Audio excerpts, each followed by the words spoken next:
Hello les amis, c'est Yacine de Coinminity.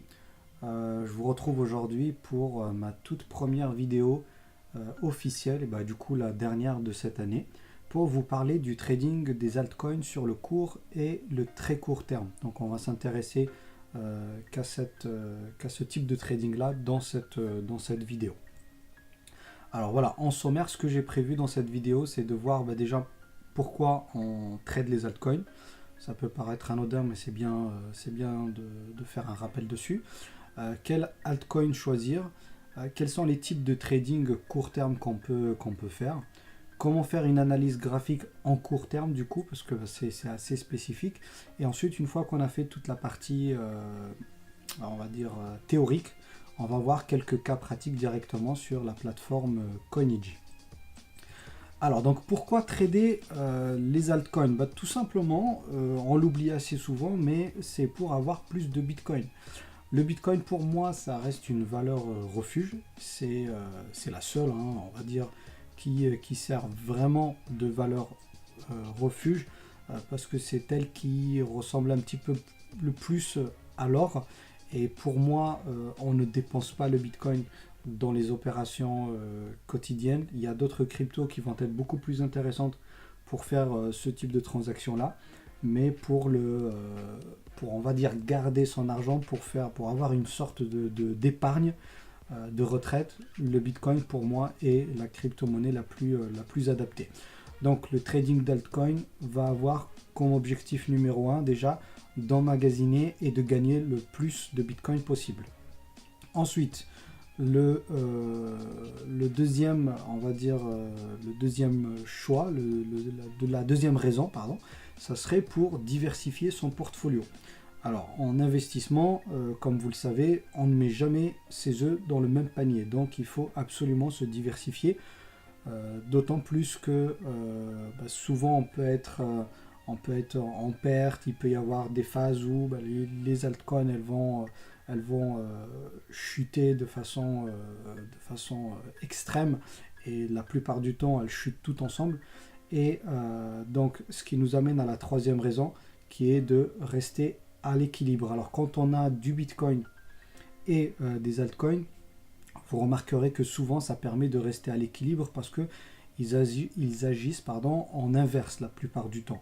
Donc, quand il y a un gros ride au niveau du Bitcoin, quand ça monte à fond, la plupart des débutants qui n'ont pas trop confiance ou qui ont peur de rester sur les altcoins, elles vont revendre même à perte leurs altcoins pour pouvoir entrer dans le Bitcoin. Et inversement, quand le Bitcoin il baisse, la plupart du temps, les gens vont aller se réfugier sur les petites altcoins. Donc avoir du 50-50 sur ces deux types de crypto-monnaies va vous permettre sur votre balance générale de rester à l'équilibre et de rester du coup serein, de ne pas stresser, parce que vous savez qu'il y a une période Bitcoin et une période altcoin. Une fois que vous avez bien compris ça, vous jonglez entre les deux sans problème. Alors, quels altcoins choisir? Alors ça, j'ai envie de dire, c'est une très bonne question, parce que avec la multitude d'altcoins qu'on a, on en perd un petit peu la tête, parce qu'il y en a de plus en plus, il y a de plus en plus de gros potentiels, de très bons potentiels. Du coup, on ne sait plus où donner de la tête. Donc, je pense que c'est bien de se focaliser sur une vingtaine de cryptos, pas plus, franchement, parce que sinon, vous allez passer votre temps à faire des analyses fondamentales et il va y avoir de plus en plus de cryptos à l'avenir. Pas forcément de mauvaises cryptos, mais de très bonnes cryptos. Donc, si vous n'avez pas du temps libre, si vous ne pouvez pas consacrer, on va dire, un maximum la journée sur le trading d'altcoin, ça ne sert à rien d'aller chercher une cinquantaine ou une soixantaine de cryptos. Focalisez-vous uniquement sur une vingtaine, ça ira très bien. Alors, quels altcoins choisir donc pour répondre à cette question? Tout simplement, il faut aller voir une altcoin qui est en phase de consolidation de préférence. Pourquoi? Tout simplement parce que en choisissant une altcoin qui est en phase de consolidation, ça vous permet d'avoir des points d'entrée et de sortie plus faciles à déterminer, parce qu'en général, quand on est en phase de consolidation, vous remarquerez qu'il va y avoir un support et une résistance dans laquelle, donc un canal dans lequel le cours il va ricocher en fait. Et donc c'est un petit peu plus simple de rentrer et de sortir sans trop de risques. Si vous rentrez, pardon, si vous rentrez dans une phase haussière, bon, c'est pas dangereux parce que tout de même ça monte, mais le problème c'est que si vous revendez tôt et que la crypto ne fait que monter, bah, vous ne pouvez pas, on va dire, profiter d'une baisse, d'un retour en arrière pour pouvoir acheter moins cher et revendre plus cher. Vous voyez, donc l'intérêt du trading, du day trading et du trading en court terme, c'est vraiment de choisir une phase où il y a des hauts et des bas pour que vous puissiez rentrer et sortir à chaque fois. Et bien entendu, bon, je ne vous parle pas de la phase baissière puisque ça va de soi qu'on ne rentre pas dans une tendance baissière parce que si vous revendez à un mauvais moment, vous achetez par exemple à un mauvais moment, bah, du coup, si ça baisse, vous ne pouvez plus revendre. Vous êtes obligé d'attendre jusqu'à ce que ça remonte pour pouvoir revendre sans devoir revendre à perte. Voilà. Donc on choisit une altcoin réputée, sérieuse, qui a du potentiel dans l'avenir. Donc ça, c'est vraiment pour assurer vos arrières. On ne prend pas une altcoin qui vient juste de débarquer on va dire dans l'index ou parce que vous l'avez vu traîner sur Twitter. Sur Twitter, il faut faire attention, il y a de tout et de n'importe quoi. C'est un petit peu le bac à sable de tous les traders. Donc il va y avoir de bons traders, mais il y a aussi des traders qui racontent un peu n'importe quoi. Donc il ne faut pas choisir n'importe quelle crypto. Il faut choisir une crypto qui est solide, qui a une réputation. Comme ça, même si on ne sait jamais, vous avez acheté trop haut, donc vous avez raté, on va dire, votre entrée, au moins, si c'est une crypto d'avenir, vous serez rassuré en vous disant bon, bah, c'est pas grave, j'ai raté mon day trading, je peux attendre encore une semaine, 2 semaines, 3 semaines, ça remontera forcément parce qu'elle a de la valeur, elle a un potentiel. Si vous rentrez dans une altcoin qui n'est pas très réputée ou tout simplement qui n'a pas encore fait ses preuves, du coup vous pouvez rentrer très haut et ne plus jamais pouvoir revendre avec un bénéfice. Donc vous serez obligé à un moment donné de couper le risque et de partir en perte. Et le troisième point que vous devez voir pour choisir une bonne altcoin, c'est de choisir une altcoin qui a une forte volatilité. Tout simplement parce que sans volatilité, vous ne pouvez pas faire du day trading. Donc il faut avoir une altcoin qui fait un zigzag de 5% idéalement. Alors quand je dis 5%, c'est idéalement. Vous pouvez revendre à partir de 3%. Bien entendu, si c'est plus que 5%, forcément c'est très bien. Mais 5%, ça me paraît vraiment correct pour du day trading. Alors, ensuite, quels sont les types de trading à court terme? Alors, moi, j'en ai repéré potentiellement 3, sachant que le scalping et le day trading dans la crypto-monnaie, honnêtement, ça revient un petit peu à la même chose. Le scalping, ça va être plutôt utilisé dans les autres marchés financiers. Mais dans la crypto-monnaie, le scalping et le day trading reviennent plus ou moins à la même chose. C'est une forme de trading agressive. Donc la durée du trade, elle va être de quelques minutes à un jour maximum. Donc le but, c'est vraiment de démarrer le matin et de tout clôturer le soir et d'être tranquille. D'autant plus que dans le marché de la crypto-monnaie, comme vous le savez, ça ne dort pas. Donc c'est toujours stressant d'aller se coucher, de ne pas savoir comment ça va se passer dans la nuit chez nos amis asiatiques, américains, etc. Donc l'avantage avec le day trading, c'est que dès que vous en avez marre, à 18h, 19h, 20h, 23h, une fois que vous avez tout clôturé, vous partez dormir, vous savez que vous n'aurez pas de mauvaise surprise demain. Donc il faut une forte volatilité et ça c'est obligatoire parce que justement le pourcentage de gain il va être faible. On va être sur un pourcentage de gain de 3%, 4%, 5%. Donc il faut un gros capital, sinon vous allez gagner des miettes. Bon, c'est pas forcément négatif, vous pouvez même essayer avec un petit capital le temps de vous entraîner, mais si vous voulez avoir des gains intéressants, il vaut mieux avoir un gros capital. Alors quand je dis un gros capital, c'est juste en milliers d'euros, je ne parle pas de dizaines de milliers. Avec, on va dire, 1500 à 5000 euros, c'est parfait pour le day trading parce que avec 5000 euros, il suffit de faire 5% et vous avez déjà une très très bonne plus-value. Donc ça, c'est pour le scalping et le day trading. Après, vous avez aussi le swing trading. Alors le swing trading, c'est une forme de trading un peu plus souple parce que vous n'êtes pas obligé de rester devant votre écran.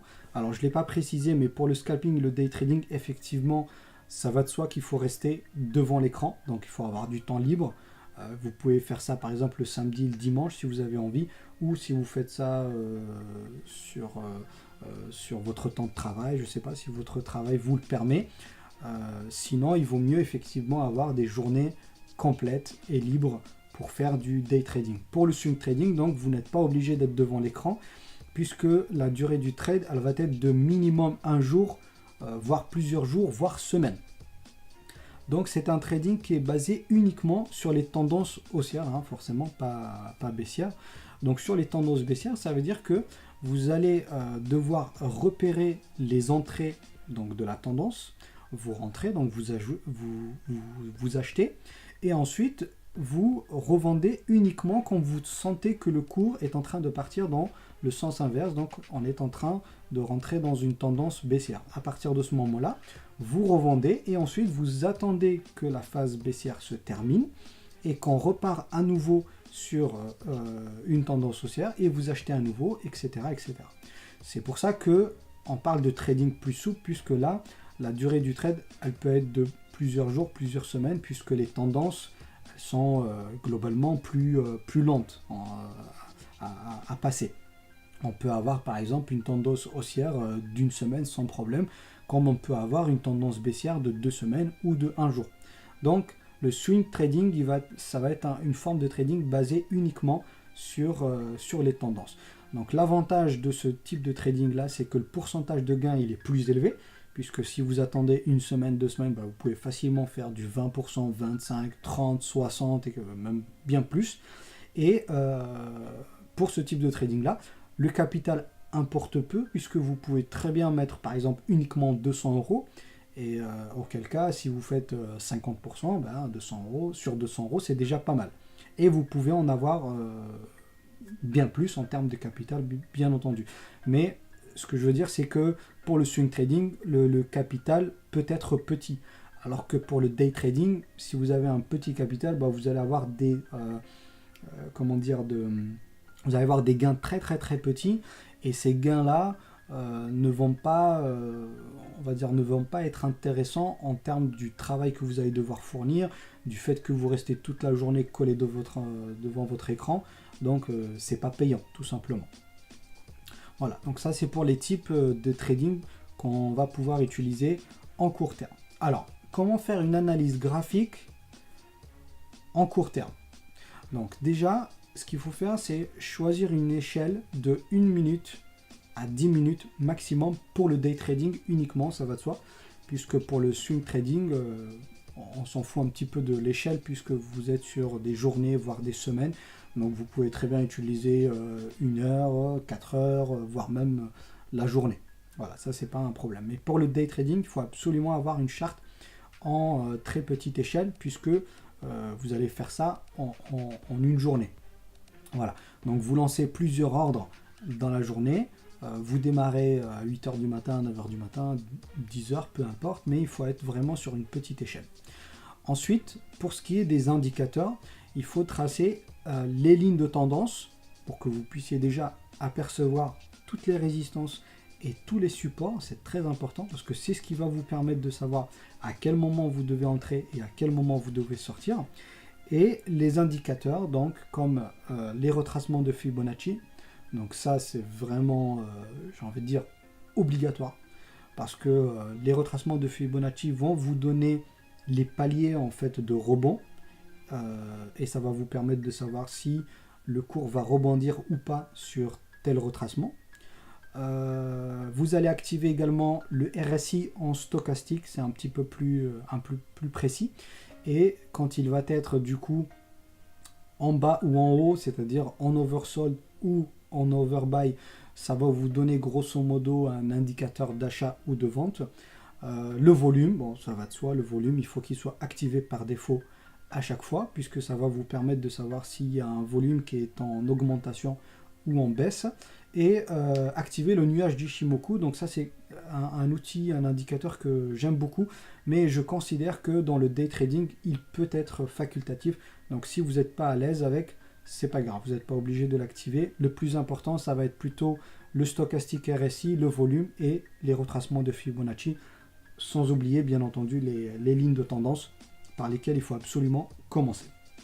Voilà, donc ça c'est pour les indicateurs qu'il faut activer. On va le voir de toute façon dans la partie cas pratique.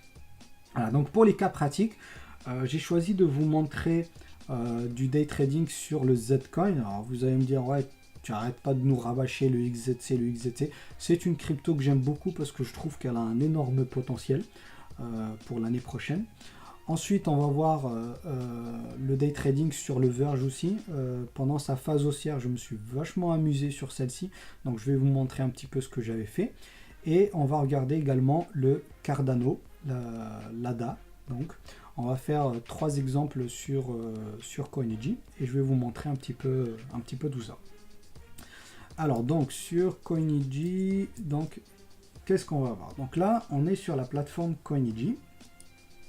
Comme vous pouvez le voir, on est sur donc la paire Bitcoin USD sur Bitfinex. Donc là, ce qu'on va faire, c'est que on va aller plutôt sur Bitrex. Donc je vais commencer par le Zcoin. Alors, hop, on va faire ça. Ensuite, on va aller sur le XZC Bitcoin. Alors là, vous voyez, en termes d'échelle, je suis sur 1 heure, donc on va passer sur 5 minutes. Alors, moi, j'aime bien le 5 minutes parce que 1 minute, je trouve que c'est trop peu. Dans la crypto-monnaie, ça va très vite, donc 1 minute, c'est vraiment... Il n'y a pas assez de volume et puis ça bouge tellement que on n'a pas le temps de voir grand-chose. 10 minutes, ça peut commencer à être un peu beaucoup, donc moi, j'aime bien 5 minutes. Donc, en général, je me positionne sur 5 minutes. Et on est donc, voilà, comme vous pouvez le voir, sur XZC Bitcoin sur Bitrex en 5 minutes. Quand on va faire ceci, ensuite on va aller directement, on va essayer de repérer une phase de consolidation. Donc là, vous voyez, on en voit déjà une belle ici, là, vous voyez, hop. Ici, on a une belle phase de consolidation. Et ce qu'on va faire, donc, en premier lieu, avant toute chose, on va tracer les lignes de tendance. Alors les lignes de tendance, pourquoi elles sont importantes? Parce que elles vont vous permettre de voir tout de suite à quel endroit ça rebondit et à quel moment, à quel endroit ça, à quel moment ça résiste, donc ça s'arrête, et à quel endroit ça rebondit. Voilà, je me mêle un peu les pinceaux. Alors, donc, on va faire ça. Alors, on va choisir donc l'outil ligne droite et on va commencer à tracer donc la première ligne que je vois à peu près ici.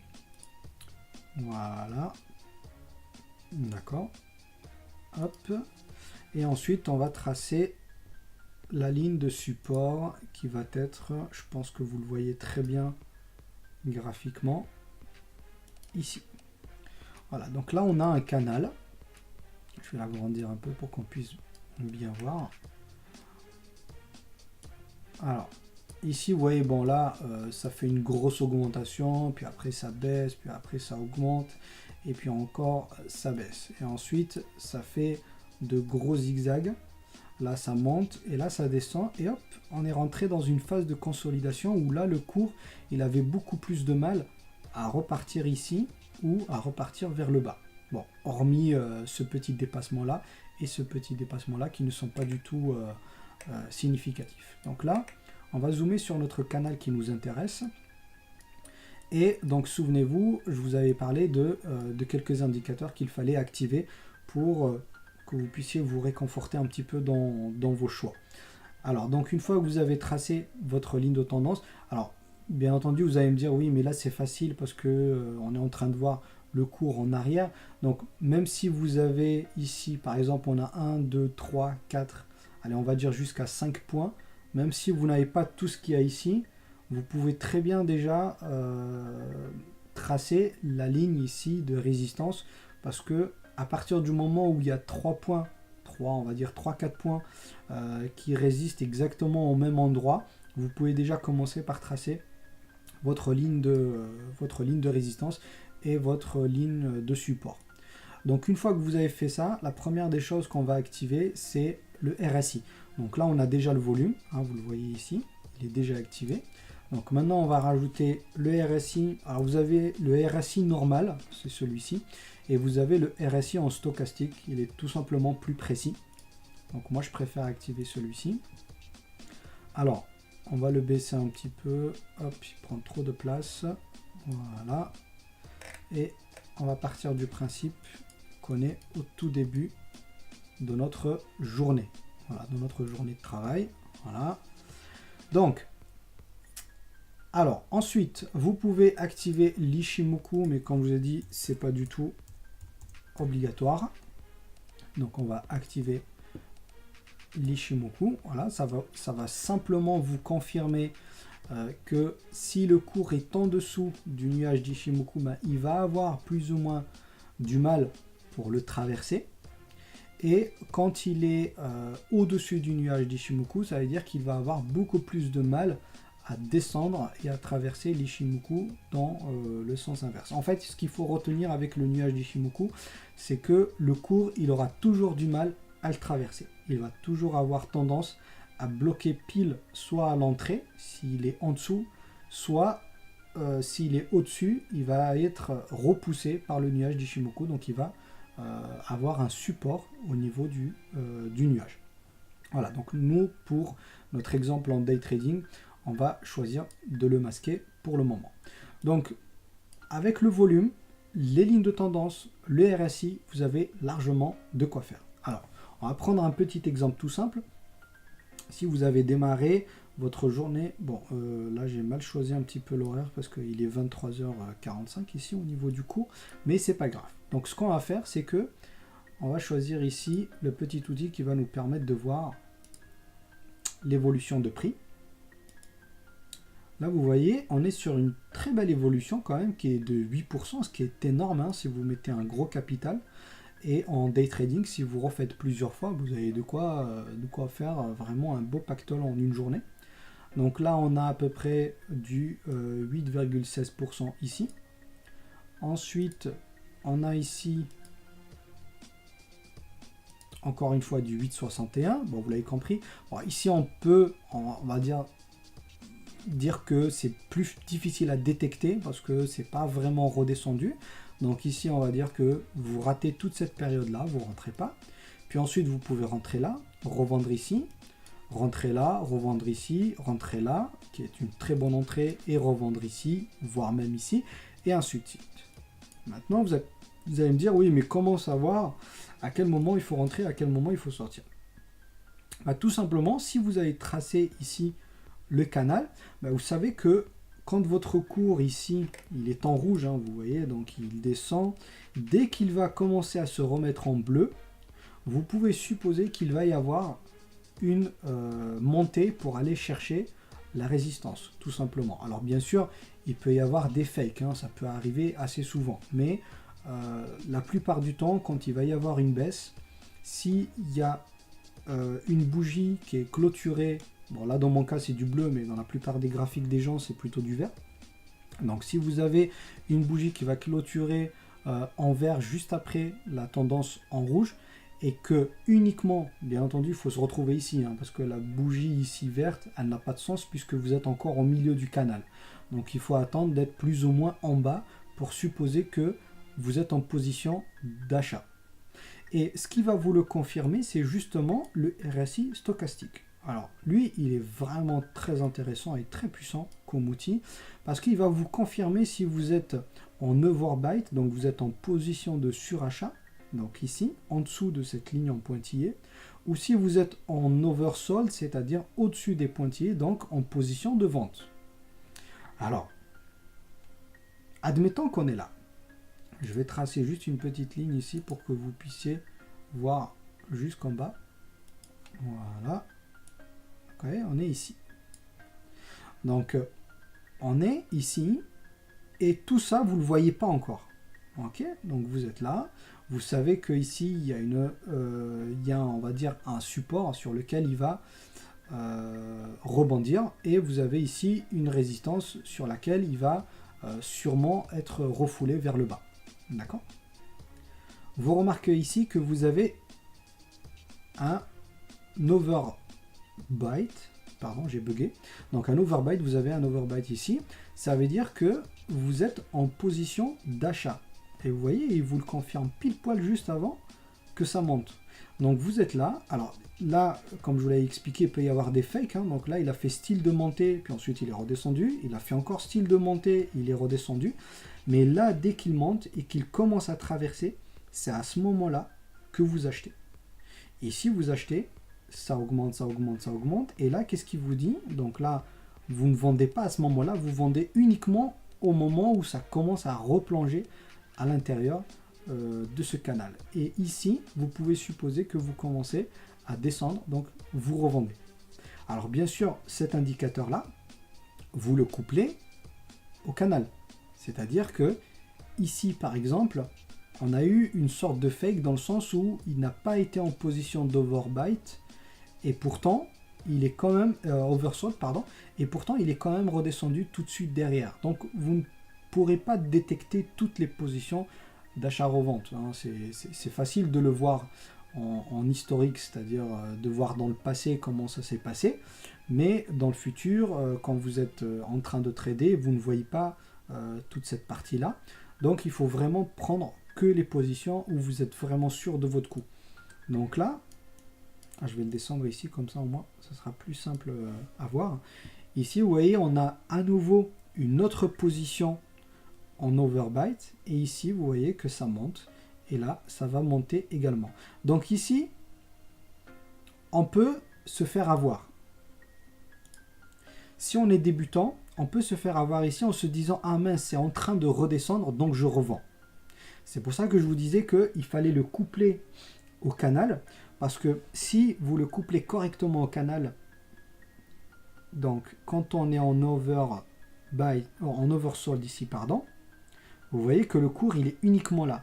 Donc en principe vous devez vous dire non, ça c'est un oversold fake. Donc c'est un fake oversold dans le sens où dans la mesure où on est ici, on n'est pas au niveau de la résistance, c'est pas encore le moment de vendre. Et là, si vous avez attendu, ben vous aurez eu raison puisque le cours il est reparti à la hausse, il est descendu et là il a fait encore un fake beaucoup plus impressionnant.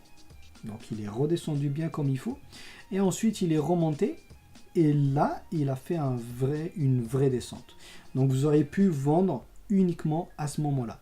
Mais si vous avez vendu ici, c'est pas grave parce que dans tous les cas, vous avez fait quand même une plus-value. Donc si on va jusqu'ici par exemple, vous voyez, on est quand même sur une plus-value de 5%. Je vais peut-être agrandir ici le cours pour qu'on puisse voir que ça monte vraiment bien en fait, hein, qu'il ne faut pas se fier à l'échelle. Donc si on fait ça, vous voyez, ici on a une belle augmentation si vous avez acheté ici et que vous avez revendu ici, on va dire, vous vous faites avoir par ce petit fake ici, vous revendez là, voilà. Allez, vous avez quand même fait minimum 5%. Alors 5% avec un capital de 3 000 à 5 000 euros, c'est vraiment pas mal. Et sachant que le but ici, c'est vraiment de reproduire cette opération-là plusieurs fois dans la journée. Donc on va repartir encore. Et là, vous avez un magnifique oversold. Donc vous voyez, ici, on va partir du principe que vous avez préféré rester prudent, vous n'avez pas acheté ici parce que le cours n'est pas descendu jusque là. Donc on va dire que toute cette partie-là, vous l'avez raté, c'est pas grave. Ici, quand vous arrivez là, vous avez encore une fois un overbite. Donc là, le RSI, il vous dit, c'est le moment d'acheter. Donc vous achetez ici, ça remonte jusqu'en haut, et là, le RSI, il vous dit encore une fois, c'est le moment de vendre. Donc vous voyez, à chaque fois, vous le remarquez ici, vous avez un zigzag qui vous permet d'acheter et de revendre. Il suffit simplement de suivre les lignes de tendance, c'est-à-dire la résistance, le support, et de coupler ça au RSI en stochastique. Et avec ça, vous prenez vraiment un minimum de risque, d'autant plus qu'on est dans une phase de consolidation. Alors, je vous l'accorde, quand on est dedans, on ne peut pas savoir combien de temps ça va durer. C'est pour ça que il faut vraiment revendre dès que vous sentez qu'il y a une grosse sortie du canal. Parce que ici, par exemple, vous auriez pu avoir peur. Donc, dès que ça descend du canal, vous dites « Oula, c'est peut-être mauvais signe, donc je préfère vendre ici. Finalement, ça remonte dans le canal, c'est bon. Vous n'avez rien perdu puisque vous avez revendu. C'est pas un souci. Et là, par contre, si ça monte, il ne faut pas être gourmand parce que si ça monte ici un petit peu et que vous vous dites « Ah, mais non, là on est parti, on a dépassé la résistance, ça veut dire que ça va partir beaucoup plus haut et que vous ne vendez pas. » Le problème, c'est que vous serez fait avoir par ce cours-là puisqu'il est remonté juste un peu et ensuite il a rechuté. Donc si vous ne vendez pas ici, bah, vous vous retrouvez avec un cours qui redescend et vous allez être obligé d'attendre jusqu'à la prochaine montée pour pouvoir revendre. Il est très important de vous fixer des objectifs de gain. Si votre objectif de gain est de 5%, en day trading, c'est très bien. Ne cherchez pas à faire le 20% quand vous êtes en day trading. Si vous voulez faire du 20%, 30%, il faut plutôt s'intéresser au swing trading ou alors carrément au hold, c'est-à-dire vous achetez et vous attendez. Si vous êtes dans l'objectif de faire du swing trading, il ne faut pas être gourmand. Du day trading, pardon, il ne faut pas être gourmand. Donc dès que vous arrivez ici, vous revendez, peu importe si ça monte. Si ça monte et qu'on est dans une explosion, c'est pas grave. Vous avez déjà pris votre bénéfice. Vous refaites à nouveau des lignes de tendance pour voir qu'est-ce que le cours est en train de faire, où est-ce qu'il va, quelles sont les prochaines résistances, etc., etc. Donc là, en fait, à ce moment-là, vous devrez faire complètement une autre analyse. Mais tant que vous restez dans le canal, vous achetez, vous revendez, vous achetez, vous revendez. Voilà, c'est aussi simple que ça. Alors, on va voir un autre cas. Donc, c'est le cas du XVG que j'ai ici. Donc, pareil, hein, donc là, on est déjà en 5 minutes, c'est parfait. Alors, hop, on va baisser un petit peu. Alors, je ne sais plus quand est-ce que j'avais tradé sur le XVG. Je me souviens plus. Mais c'est pas grave, on va bien trouver de toute façon un moment où il y a de la consolidation. Ah, voilà. Donc là, on a une belle phase de consolidation ici. Je sais pas si c'est si tout le monde le voit. Ici, on a une belle consolidation. Alors, pareil, premier réflexe, on trace les lignes de tendance. Donc là, les lignes de tendance, elles vont être... Pardon. Elle va être ici, la ligne de tendance. Hop.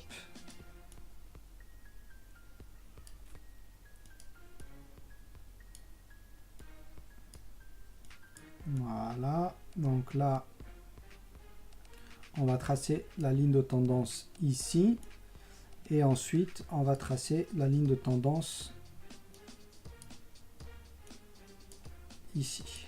Alors, c'est un peu plus difficile pour moi de vous montrer ça sur, on va dire, un historique du cours. Parce que du coup, ouais, non, j'aime pas cet exemple parce que du coup, on n'a pas une consolidation qui est vraiment très intéressante. Donc, je n'aurais pas tradé à ce moment-là parce que là, vous voyez, on est dans une phase baissière. Donc, je ne serais probablement pas rentré ici. Ensuite, là, ça monte. Là, ça...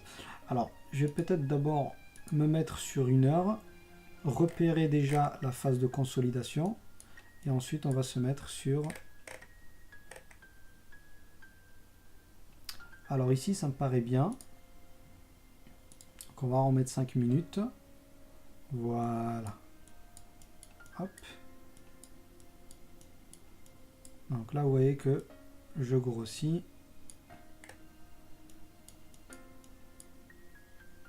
Et on va choisir... Hop, hop, hop, hop, hop.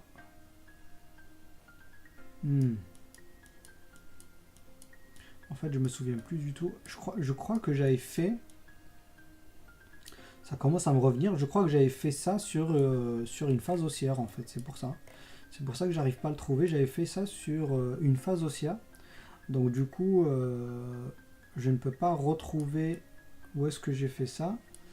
Puisque j'avais pas fait ça dans une phase de consolidation. Je l'avais fait dans une phase haussière, en fait. Alors... Si vous voulez faire ça dans une phase haussière, donc quelqu'un qui fait par exemple du swing trading, potentiellement, s'il achète ici et qu'il revend ici, il a fait une très belle opération. Ensuite, il va attendre, parce que là, on est dans une phase baissière, et à partir de là, on remonte dans une phase haussière. Donc ça fonctionne exactement de la même façon. Il suffit simplement de tracer les lignes de tendance. Donc là, on va tracer une ligne de tendance qui va être non pas comme ça, mais plutôt comme ça. On va essayer donc de rejoindre le maximum de points possible. Et là, on va avoir un support qui est ici. Voilà, donc là, on a un support, on a un canal oblique. Donc vous voyez, là, ça rentre, on rentre dans le canal et il descend. Et ensuite, ici, on a un petit breakout. Donc je fais l'arc uniquement pour Karim. Voilà, ça c'est la petite dédicace pour Karim. Donc là, on a un petit breakout ici. Et dès que ça rentre, dès que ça sort, pardon, on va être dans une phase haussière. Donc ici, vous pouvez acheter, d'accord? Et ensuite, vous revendez à cet endroit-là. Parce que ça commence à redescendre. Et ensuite, à ce moment-là, vous allez voir que ici, vous pouvez tracer une nouvelle tendance. Alors, vous voyez, les tendances, elles ont très souvent la manie de revenir, en fait. Hein. Donc, il faut pas hésiter à utiliser l'ancien historique. C'est pas parce que vous êtes là que vous ne pouvez pas vous servir des points qui sont derrière. Donc, ici, en traçant la résistance, vous auriez pu remarquer, vous auriez pu trouver que ici, on est dans un rebond. Et d'ailleurs, vous voyez que le RSI, au même endroit, il vous le confirme. Il vous dit que vous êtes dans cette position-là, en overbite. Donc, vous pouvez passer un ordre d'achat. D'accord? Ensuite, là, ça monte. Alors, vous auriez pu vendre ici, si vous vous faites avoir par le RSI stochastique, vous revendez ici, mais c'est pas grave, puisque dans tous les cas, ici, vous auriez pu repasser en position d'achat. Donc, c'est pas du tout un souci. D'autant plus que si vous vendez là et que vous rachetez ici, vous avez quand même fait du 2,36% et avec un gros capital, il y a largement de quoi faire. Donc, ensuite, je vais vous tracer encore une autre ligne de tendance. Alors, admettons que vous ayez raté ce point-là et ce point-là. D'accord? Donc, vous arrivez en fait sur le cours, il est ici. Donc là, vous tracez vos lignes de tendance. Hop. Donc, ce point-là et ce point-là, on ne les connaît pas encore. Hein. On connaît uniquement celui-ci et celui-ci. Donc, vous tracez votre ligne de tendance. D'ailleurs, vous remarquerez qu'encore une fois, vous voyez, ça part comme par hasard depuis le bas de ce cours ici. Donc là, on peut même faire ceci. Et ensuite, pour la résistance, donc vous connaissez ce point et vous connaissez ce point. Donc comme je disais, vous êtes arrivé ici. Donc vous tracez du coup ces trois points-là. On est d'accord. Hop, voilà. Donc là, vous avez tracé ce point-là au maximum. Donc vous ne saviez pas un petit peu comment ça va se passer ici, mais dans tous les cas, vous avez tracé le canal par rapport à là. Donc vous arrivez ici, vous attendez que le cours y baisse. Vous vous dites ici, je viens de toucher une résistance, d'autant plus que le RSI stochastique me le confirme. D'accord? Donc vous attendez, ça baisse, et là ça frappe ici le support que vous avez tracé en fonction de ces trois points-là. D'accord? D'autant plus que le RSI, encore une fois, vous le confirme ici. Donc vous achetez là. Là, ça remonte et là, vous vous dites, tiens, je m'approche exactement de ma résistance que j'avais tracée pour les points précédents. D'autant plus qu'encore une fois, le RSI me confirme qu'on est en position de vente. Donc rien que sur cette partie-là, vous avez déjà fait, hop, 11,15%. Et le plus beau, c'est que vous avez fait 11,15% en combien de temps? Alors, admettons que vous êtes arrivé là, donc vous vous êtes pas positionné. Donc, vous êtes arrivé ici le 30 décembre 2017 à 11h55 et vous avez revendu le 30 décembre à 15h35. Voilà, donc il s'est passé à peu près 3-4 heures. Voilà. 3-4 heures donc entre cette position là où vous avez commencé à regarder le cours et vous avez acheté donc à 14h50 et vous avez revendu à 15h35. Voilà, donc en une heure vous avez fait 11% sur le XVG et avec un capital de 5000 euros, bah, ça vous fait 500 euros. Pardon. Voilà, donc comment faire 500 euros en plus ou moins 2-3 heures. Voilà. Et si vous commencez la journée le matin tôt à 8 heures et que d'emblée vous êtes dans un canal, un très beau canal de consolidation comme celui que je vous ai montré tout à l'heure sur le XZC, du coup vous pouvez faire 500 euros, peut-être encore 200 euros, peut-être encore 300 euros. Après vous allez peut-être être dans une position où vous allez perdre, mais peu importe, dans tous les cas le but c'est de clôturer à la fin de la journée et de voir si vous avez fait du bénéfice ou de la perte. Voilà. Alors je regarde juste au niveau du dernier cas pratique, c'était le Cardano. Ensuite je finis avec ça parce qu'il ne faudrait pas que la vidéo soit trop longue. Alors sur le Cardano, on va voir si on a quelque chose. Alors le Cardano c'est beaucoup plus pour le swing trading parce que là on a eu une phase haussière vraiment très haussière. Alors hop, donc là vous voyez ici on aurait pu très bien tracer les lignes de tendance à ce niveau, vous voyez. Donc là, oups, c'est plutôt celui-ci. Admettons donc vous arrivez dans le cours, vous êtes là, d'accord, vous récupérez, alors vous êtes là, alors si vous arrivez à cet endroit là, vous ne pouvez pas trop vous positionner parce que là vous voyez une hausse mais vous savez pas jusqu'où ça va aller, d'accord. Donc on va plutôt attendre d'être au niveau de ce pic et ensuite on va tracer ici la tendance. Voilà, donc hop, vous ne connaissiez pas celui-ci, vous ne connaissiez pas celui-ci. Tout ce que vous aviez, c'était ça, tout ça, plus ce cours-là. Donc vous allez vous focaliser uniquement sur cette ligne-là et cette résistance-là. Voilà, donc ça, hop, vous tracez ceci. Et ensuite, vous remarquez que vous êtes dans un canal haussier. Donc, dans tous les cas, vous vous dites que si jamais vous faites un mauvais trade, ben, c'est pas grave parce que on est dans un canal haussier. Donc, dans tous les cas, à un moment donné, je vais revendre plus, sauf si ça chute. Et dans ce cas-là, pour savoir si ça chute ou pas, il faut surveiller cette ligne-là. Voilà. Étant donné que vous aviez déjà ce point, vous avez ce point et vous avez ce point, vous avez pu déterminer une résistance. Donc là encore une fois vous avez le RSI ici qui vous confirme que vous êtes en position d'oversold, d'accord, et ici vous êtes en position d'overbite, ici vous êtes en position d'oversold et ainsi de suite. Alors là quand vous avez quitté, on se retrouve dans le même exemple que je vous ai donné tout à l'heure. Si vous montez ici, il faut vendre parce que vous ne pouvez pas savoir si ça va continuer ou après si ça va chuter tout de suite derrière.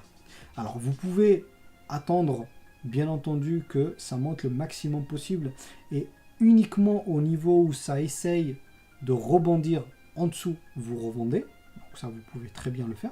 Mais si vous avez placé une vente, c'est pas du tout un souci. Voilà.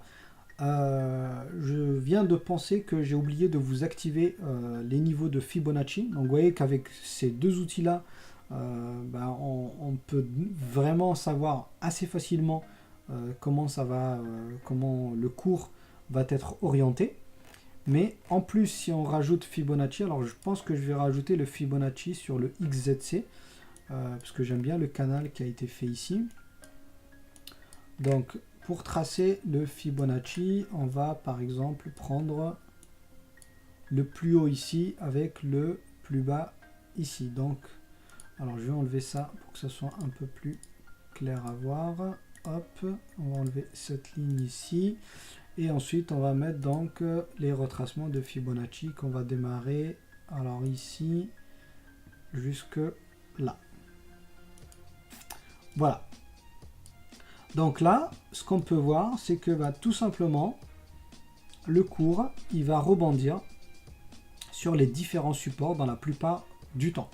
Donc, si vous avez acheté ici, vous voyez que la résistance qui est là, elle correspond exactement au niveau de Fibonacci qui est de 0,5. Voilà, vous voyez, ça rebondit pile poil au niveau de la résistance et au niveau du Fibonacci 0,5. Donc, ici, quand vous avez, quand ça descend, alors c'est pas obligatoire que ça rebondisse sur un niveau de Fibonacci. Ça peut rebondir sur un niveau de Fibonacci, mais ça peut aussi rebondir sur une simple résistance. comme c'est le cas ici, parce que la résistance, elle est entre deux niveaux de Fibonacci. Le niveau de Fibonacci va être en fait un indicateur supplémentaire pour vous confirmer est-ce que vous êtes dans une position de rebond ou pas. Donc, quand vous le couplez aux lignes de tendance et au RSI, vous êtes pratiquement sûr de ne pas vous tromper.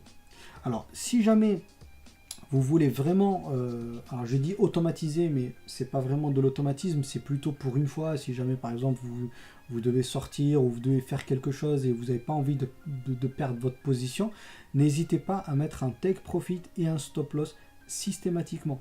Donc par exemple, vous placez un ordre ici, d'accord, et le stop loss, vous le mettez juste en dessous du Fibonacci. Vous vous laissez en fait la liberté de perdre quelques pourcents. Donc là, ça va être potentiellement, ça va être voilà 3%, même pas, d'accord. Donc vous mettez votre stop loss ici. Vous vous dites voilà, je me laisse le choix de perdre plus ou moins 3%, mais si ça rebondit ici, je veux pas que ça active mon stop loss, puisque si ça rebondit ici, il y a de fortes chances que ça reparte à la hausse. Donc vous mettez votre stop loss en dessous du Fibonacci, de sorte à ce que si vraiment ça brise ce niveau-là, dans ce cas-là, vous revendez. Et vous faites exactement la même chose au niveau du take profit. Donc vous partez, vous vous dites, bon, j'ai pas envie que ça rebondisse avant que je vends. Vous placez votre take profit juste en dessous cette fois-ci, pas au-dessus, en dessous du niveau de Fibonacci. Pourquoi?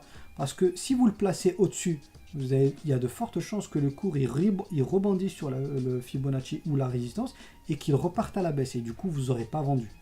Donc, il faut le placer légèrement en dessous du niveau de Fibonacci. Comme ça, vous revendez avant qu'il y ait potentiellement un rebond. Pour le stop loss, vous faites l'inverse. Vous le placez en dessous. Comme ça, vous vous donnez en fait encore l'espoir que le cours il rebondisse sur le niveau de Fibonacci 0 sans que ça active votre stop loss. Voilà, je pense que je vous ai tout dit. Donc je vais arrêter là pour cette vidéo pour que vous n'ayez pas trop d'informations. Donc retenez bien que le but du day trading, c'est de faire du profit sur un petit pourcentage, mais ça nécessite un gros capital pour pouvoir faire des gains intéressants. La charte graphique est très très importante pour le day trading, parce que si vous ne faites pas ça, vous n'avez aucune visibilité sur le moment où il faut rentrer et le moment où il faut sortir. Et voilà, je pense que je vous ai tout dit. Il faut trader de façon sereine. Il ne faut pas vous mettre la pression. Surveillez votre canal, votre ligne de résistance, votre ligne de support, et normalement, si vous faites ça, tout devrait bien se passer. Si jamais ça se passe mal, ne refusez pas la perte. Il faut accepter la perte à un moment donné, parce que c'est le bilan global de la journée qu'il faut regarder et non pas le bilan sur chaque trade. Donc si vous voyez qu'à un moment donné vous avez acheté trop tôt, ou vous avez revendu trop tôt, ou vous avez acheté trop tard et qu'ensuite ça a commencé à repartir dans le sens inverse, n'hésitez pas à couper votre perte, parce que si vous coupez à 3%, c'est mieux que de vous dire ça va remonter et ensuite vous coupez la perte à -20. Voilà. Quand vous perdez un trade, vous ne perdez pas tous vos trades. Vous perdez un trade, vous savez que vous aurez d'autres opportunités. Maintenant, si vraiment vous ne voulez pas du tout couper, l'intérêt de prendre des altcoins qui ont de l'avenir, c'est pour cette raison-là que je vous ai donné tout à l'heure ce point important, dans le sens où si vous faites vraiment une grosse bêtise, c'est-à-dire que vous sortez, vous ne restez pas sur l'ordi, ou il y a vraiment un crash impressionnant parce qu'il y a eu une mauvaise nouvelle et en quelques minutes vous avez fait un -20%. Si la crypto, vous avez confiance et vous savez qu'elle a du potentiel, plus ou moins ça va vous permettre de rester dessus, de ne pas vendre et de transformer votre day trading en hold long terme ou en swing trading, dans le sens où vous allez vous donner 2-3 jours voire plus pour essayer de guetter un changement de tendance pour pouvoir revendre. Ça m'est déjà arrivé, ça vous arrivera, donc il ne faut pas paniquer pour autant. Voilà, ça sera tout pour cette vidéo. J'en ferai d'autres. Donc n'oubliez pas que dans le salon demande de formation, vous avez la possibilité de demander des formations spécifiques. Ensuite, en fonction de si c'est une demande qui est plébiscitée par les autres ou pas, elle sera priorisée par rapport aux autres. Si vous avez besoin, si vous avez des questions à poser sur cette vidéo là, n'hésitez pas en commentaire, hein, je vais la poster dans le Discord. Et puis voilà, c'est tout, hein. Je vous souhaite une bonne journée, un bon réveillon à tous. J'espère que vous êtes entourés de vos familles et de vos proches. Et puis on se dit à plus tard sûrement dans le Discord. Ciao ciao, à plus les amis.